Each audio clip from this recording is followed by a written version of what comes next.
Bonjour. Alors aujourd'hui on va parler cariotype. Alors le cariotype, de quoi s'agit-il, hein? Alors si on regarde ici, il vous est présenté un cariotype. Par définition, on peut considérer qu'il s'agit donc d'une une image de chromosomes. En fait, ce sont des paires de chromatides. Donc vous avez effectivement deux paires de chromatides ici. La paire 1, la paire 2, la paire 3, etc. Qui sont mises en jeu au cours de la division cellulaire.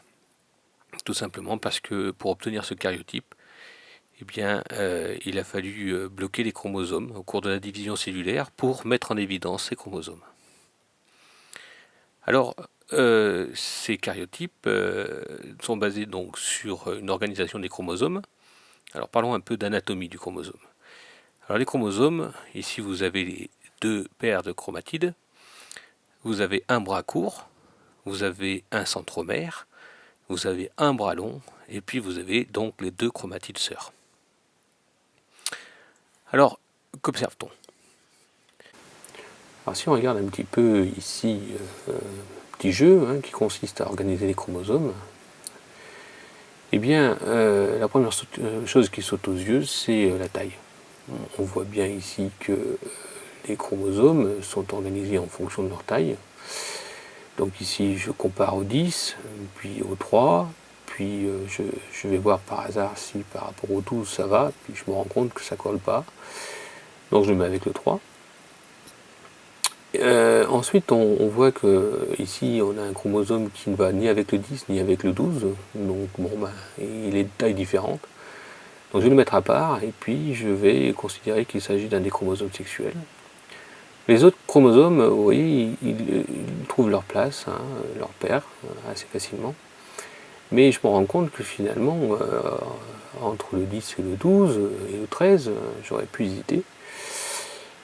Et en fait, je n'hésite pas. Pourquoi? Parce qu'on pourra remarquer assez aisément que les chromosomes se ressemblent.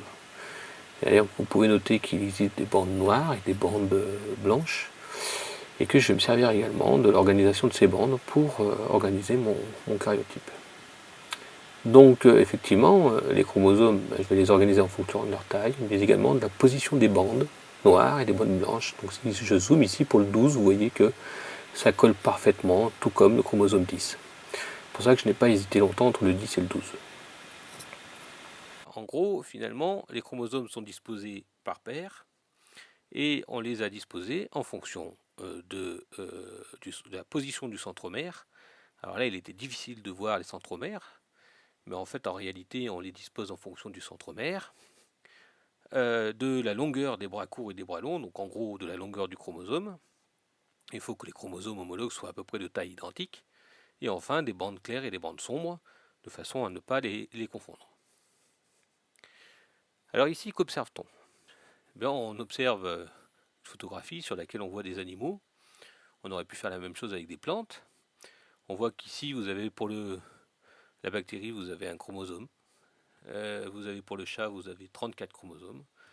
Vous avez pour le chimpanzé, vous avez 48 chromosomes, le chien 78, etc. Le papillon 380 chromosomes. Et donc, si on regarde un petit peu, je n'ai pas donné le nombre chez l'homme, mais vous savez que chez l'homme, il y a 23 paires de chromosomes chez l'homme. On en a compté 380 pour le papillon, 39 paires de chromosomes chez le chien et 34 chromosomes pour le chat. Alors vous noterez que, indifféremment, j'ai utilisé un nombre de paires de chromosomes ou tout simplement le nombre de chromosomes total. Les deux se font. Hein. Donc chez l'homme, on a 46 chromosomes ou 23 paires de chromosomes. Les deux se disent, donc sans différence.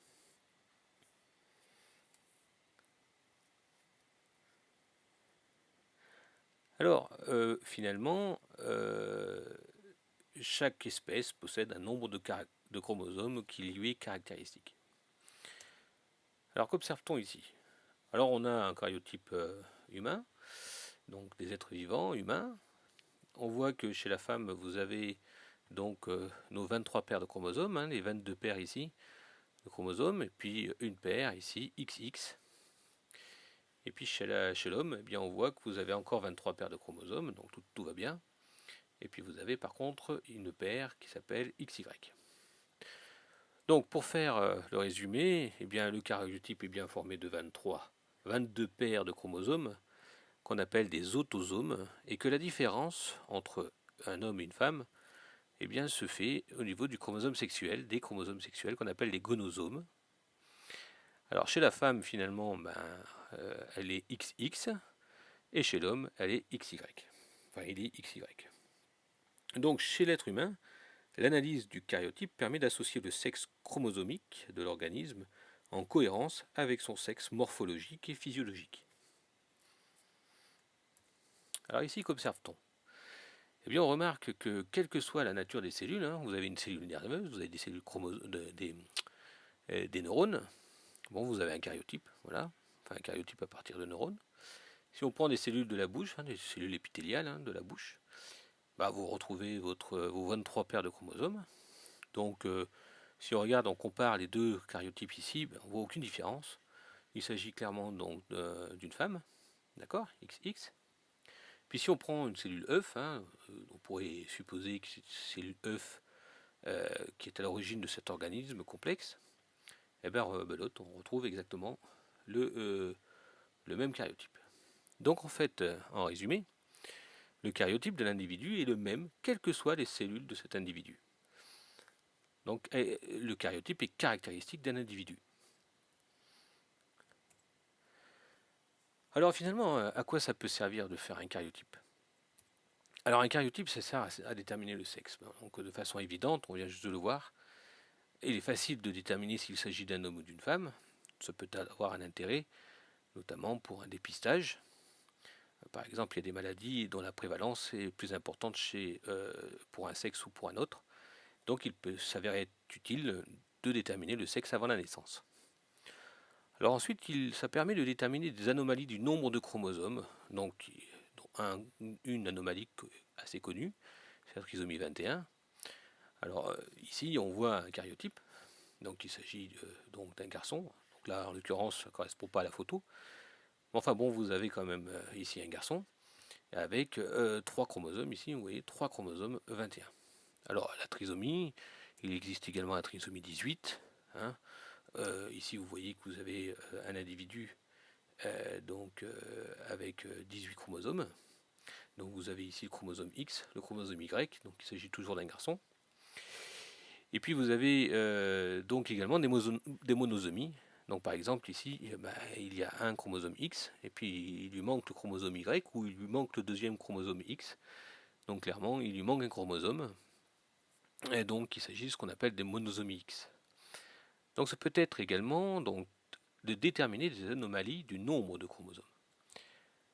Alors, on peut également déterminer des anomalies de structure. Si on regarde ici un karyotype de plus près, et on peut voir qu'au niveau du chromosome 12, eh bien, il lui manque un bras, enfin un bout de bras, c'est ce qu'on appelle une délétion.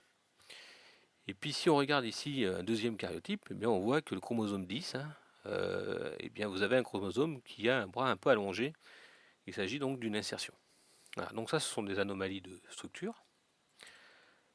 Alors le karyotype de cellules tumorales peut s'avérer également intéressant. Donc le cas le plus facile à décrire, c'est le cas des chromosomes Philadelphie.